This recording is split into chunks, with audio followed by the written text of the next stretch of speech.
Bom dia, todos bem? Queria compartilhar com você hoje um texto que fica em João no capítulo 3. Esse texto que a gente vai compartilhar, acho que fica o versículo que é mais conhecido, que é João 3,16. Mas eu queria trazer um pouco do contexto do que gira em torno disso e apontar diante da Bíblia, diante da palavra de Deus, que é a salvação para o mundo. Existe alguém que se dedicou para que isso aconteça. E eu queria ler com você. Pega a sua Bíblia aí, acompanha lá. João, capítulo 3, a partir do verso 14 até o 21. Queria ler com você. A palavra diz assim: E do modo por que Moisés levantou a serpente no deserto, assim importa que o Filho do Homem seja levantado, para que todo o que nele crê tenha vida eterna.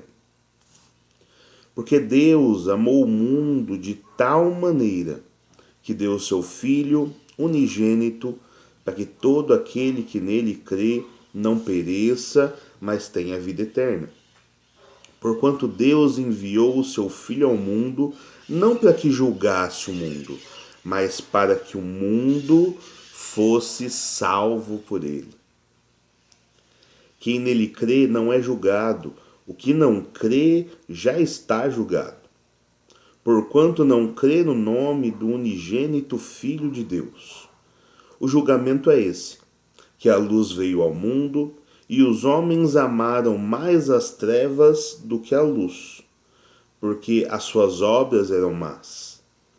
Pois todo aquele que pratica o mal aborrece a luz e não se achega para a luz, a fim de não serem arguidas as suas obras. Quem pratica a verdade aproxima-se da luz, a fim de que as suas obras sejam manifestas, porque feitas em Deus. Amém? Hoje eu queria compartilhar um pouco sobre essa clareza que o próprio Jesus dá. Esse trecho que nós lemos é uma consequência de quando Nicodemos foi procurar Jesus. Ele recebeu uma porção de sabedoria que ele nunca tinha ouvido, e Nicodemos era um dos doutores da lei. Era alguém que conhecia muito a Bíblia, mas compartilhava, falava da palavra de Deus, de coisas que ele não entendia. Então Jesus começa a questionar ele: se você não consegue entender coisas naturais, como eu posso te explicar as coisas que vêm do alto, as coisas celestiais? E então ele dá essa clareza sobre o seu envio para que o mundo seja salvo. Então é precioso quando ele dá o primeiro exemplo. Lá no verso 14 ele fala da serpente no deserto. Fica lá em Números 21. É o momento em que o povo sofre consequências pela sua rebeldia, eles já estão no deserto, e as serpentes começam a atacar o povo. E muitos morrem. Eles clamam por misericórdia a Deus e Deus dá uma direção para Moisés. Faça uma serpente de bronze, coloque sobre uma haste, e todo aquele que for atacado por uma víbora, por uma cobra, quando olhar para a haste, será curado. E era exatamente isso que acontecia. O fato do bronze tem um significado, mas enfim, quando aquele que estava à beira da morte, aquele que estava morto, se voltava para a serpente na haste, a vida vinha até ele. E essa é a direção pela qual Jesus nos dá para essa vida. O momento em que a gente, pensando nesse tempo, né? As notícias são de morte. Infelizmente. Muitas pessoas sofrendo por isso. Mas se a gente olhar para aquele que é a própria vida, nesse período de morte, o que a gente mais precisa é olhar para aquele que tem a vida.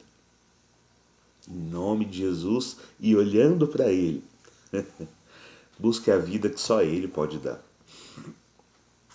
Sabe, nesses dias difíceis a gente viu que o espírito de morte que tem rondado sobre o povo não faz distinção. Independente de quem o homem é, da idade que tem, podem existir pessoas com mais propensão, outras menos, mas ninguém sabe quem está mais sujeito ou não. Mas independente de ser sujeito, estar sujeito do que o mundo passa, enfim, há uma vida que só se coloca através de Deus. E aí ele continua falando, e lá no verso 16, que é o versículo que eu creio que todos que estão me ouvindo aqui conhecem, se não, eu te convido a conhecer. Meu filho tem uma musiquinha do Plano de Salvação e ele sabe de cor o versículo, é maravilhoso. Ele começa a mostrar a face de Deus. Porque ele começa a revelar como Deus nos ama. E Deus nos ama. Qual a prova de que isso é verdade? É o sacrifício de Jesus. Ah, mas para que o sacrifício do Filho unigênito de Deus? É para que nós tenhamos vida. Ele escolheu ir para a morte. Tirar de mim e de você o que nos leva à morte e nos conceder a vida. Então no verso 17 fica muito claro quando a palavra diz que Deus, Cristo, não veio para castigar o mundo. Sabe, tudo isso que está passando aí fora, que muitos estão sofrendo, eu sei que é algo muito triste. E eu já ouvi muitas besteiras falando sobre o juízo de Deus sobre o mundo. Infelizmente eu peço para que Deus tenha misericórdia de quem tem espalhado essa notícia. Deus nunca faria isso. O Deus da dispensação da graça, do tempo em que nós vivemos, Ele não fará isso. E o que eu quero te garantir é porque no verso 17 a palavra deixa muito claro que Jesus não veio para julgar o mundo. Não é esse momento. Haverá um momento de julgamento, mas não é esse. Jesus veio como homem, espalhou a verdade de Deus, apresentou um Deus como Pai, que nós ainda não conhecíamos, mas que nos foi revelado. E Ele veio para que nós tenhamos vida, Ele veio para salvar o mundo. Eu creio que no momento em que o mundo está se sentindo tão condenado, como diz a palavra lá em Romanos 8, nenhuma condenação há para os que estão em Cristo Jesus. Não se sinta acusado, culpado. Não se sinta desolado nesse tempo, mas confia naquele que pode salvar, que te tira dessa situação, que pode revelar um amor de Deus que você ainda nunca viu. É muito gostoso falar daquilo que a gente conhece. Mas, como eu comentei no início desse texto, no início do capítulo, Nicodemos também conhecia, de ouvir falar. Mas ter uma experiência com Deus é algo que transforma a maneira de você compartilhar aquilo que Deus é de verdade. Saber que é só nele, que é crendo nele, confessando a ele, recebendo a ele, é que nós alcançamos a salvação que Jesus veio trazer para nós. É que nos faz falar com ainda mais amor dele. Quando a gente fala justamente do julgamento aqui no texto, ou mais do que isso, quando ele fala daquele que crê e não crê, é onde ele faz a distinção. Como disse, Jesus não veio para julgar. Porque aquele que crê não é julgado, o que não crê já está condenado. Então não há julgamento nesse sentido. Ou você está ou não está com ele. É algo muito simples.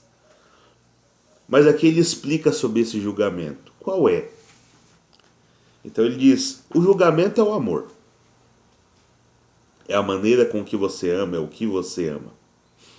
E aí ele faz a distinção sobre o amor pela luz ou amor pelas trevas. Aí no verso 20 ele destrincha que aqueles que amaram as trevas são aqueles que se escondem. Porque sabe que se aquilo que eles fazem, praticam ou vivem for revelado, a vergonha vai ser mais forte, a condenação vai ser mais forte do que ele já sabe que é. Eu creio que a vergonha seria a descrição desse resultado. Né? Mas aí no verso 21 ele fala daqueles que têm um amor pela luz, da maneira com que ele pratica a verdade para agradar a luz, da mesma maneira que o que pratica o mal, ele desagrada a luz. Aquele que pratica a verdade agrada. E mais do que isso, a luz ela revela. Esses dias, poucas vezes, graças a Deus, acabou a energia aqui em casa. Mas é engraçado como quando acaba, mesmo sabendo onde está cada pedaço, cada móvel, cada prateleira, a escada, as portas, mesmo sabendo onde está tudo dentro de casa, caminhar é muito difícil. Agora, quando existe luz, e é por isso que eu gosto de gravar de manhã, porque você consegue me enxergar melhor. Quando existe luz, tudo aquilo que estava oculto é revelado. Sabe por que muitos não aceitam, não conseguem entender e aceitar Cristo? Porque ele vai jogar luz aonde não teve. O que eu posso te garantir é se tornar cristão não te faz refém de uma religião. Até porque religião é algo muito ruim. Religião é aquilo que você pode fazer para Deus para alcançar algo. Só que cristianismo, ser cristão, é crer naquilo que ele já fez.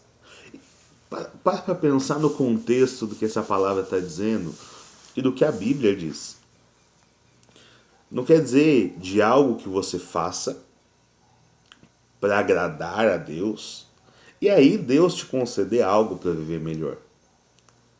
Fala de um Deus que amou o seu inimigo, que amou o mundo de tal maneira que ao invés de colocar e aceitar a morte sobre aquele que ele ama, ele pegou o filho mais precioso, o bem mais precioso que ele tinha, como sacrifício para poder salvar o inimigo. Eu adoro filme de super-herói. Curto, bastante. Marvel, então, muito bom. Recomendo que você assista, é muito legal. Mas eu nunca vi nenhuma história de super-herói onde o herói morre não pelas mãos do inimigo, mas morre pelo inimigo, por amor ao inimigo, pelo desejo de que aquele que é contra ele se torne a favor dele. É isso que Deus fez por nós. Ele pegou o melhor que ele tinha, o único que ele tinha, e deu a favor do mundo. Só que quando a gente fala do mundo parece algo muito extenso, né? Mas quando você tem revelação do que a palavra está dizendo, de que Deus deu tudo que ele tinha, o melhor que ele tinha, por você, por mim, e essa ficha cai. Como muda? Entender o amor de Deus sobre a minha e a sua vida é a melhor coisa que pode acontecer. a luz é jogada e ninguém vai precisar te acusar sobre aquilo que está errado ou não. E eu posso me dedicar por muito tempo a contar tudo que Deus tem feito comigo, para tentar te convencer de como é precioso esse amor de Deus por você. Mas tem algo de Deus separado para você. Há experiências que só Ele pode te dar. E o mais maravilhoso desse Pai, desse Deus, de reconhecer Cristo como Salvador, é porque Ele fala com você de uma maneira que você ouve. Ele toca a sua vida de uma maneira que só você poderia sentir. Deus é tão maravilhoso que Ele se preocupa individualmente com cada um de nós e sonha com todos nós juntos, tomando posse dessa vida que Ele nos deu, para que aí então, como é a promessa do envio de Cristo seja cumprida mais do que nunca, que o mundo seja salvo, que nós sejamos salvos, sejamos separados da palavra de santo. Santo é separado. Que você seja santificado, separado para Ele. Coisa mais maravilhosa e o sonho de Deus durante toda a palavra, se é que eu posso resumir isso para você, é que o sonho de Deus é ter uma família. Ter filhos à sua imagem e semelhança. Eu creio que o maior orgulho meu como pai vai ser poder ver o Bernardo, meu filho, se tornar um homem não só como eu sonhei, mas melhor do que aquilo que eu sonhei. Mas que ele possa expressar o amor que eu tenho dado para ele, na vida dele, no caminhar dele, com a família que ele vai formar, mas que ele expresse aquilo que nós somos, família. Se eu, como pai, consigo me sentir orgulhoso pensando isso, eu sempre fico imaginando como é Deus olhando para nós. Porque Deus nos ama. E quando a gente se sente amado, por isso eu sempre recomendo, quando alguém vem me perguntar sobre leitura bíblica, falo, comece lendo as epístolas de João, lá no final da Bíblia. Quando terminar, volte para o Evangelho de João. E então leia o Evangelho, o restante do Novo Testamento e depois o Velho Testamento. Porque João foi alguém que entendeu o quanto era amado por Deus. E por ele saber o quanto Deus o amava, ele conseguiu expressar Deus de uma maneira que os outros ainda não haviam conseguido. Não estou dizendo que os outros evangelhos são menos importantes. Mas eu quero te mostrar e eu quero te desafiar a enxergar através dos olhos de alguém que entendeu o que é amado, para que você possa conhecer Deus como alguém que te ama de verdade. Se em nome de Jesus você ainda não teve essa oportunidade, ore a Deus e receba Cristo na sua vida. Ore, Pai de amor, que Jesus se torne o único e verdadeiro Salvador da minha vida. Eu creio nele como unigênito do Pai, como aquele que salva o mundo. Escreve o meu nome no livro da vida. E no momento que você fizer isso, vai haver festa no céu. Porque não há nada mais precioso para Deus do que uma alma que se rende ao Senhor. E se você já teve a oportunidade de fazer essa oração, de se render a Cristo, Peça para Ele se revelar como amor para você.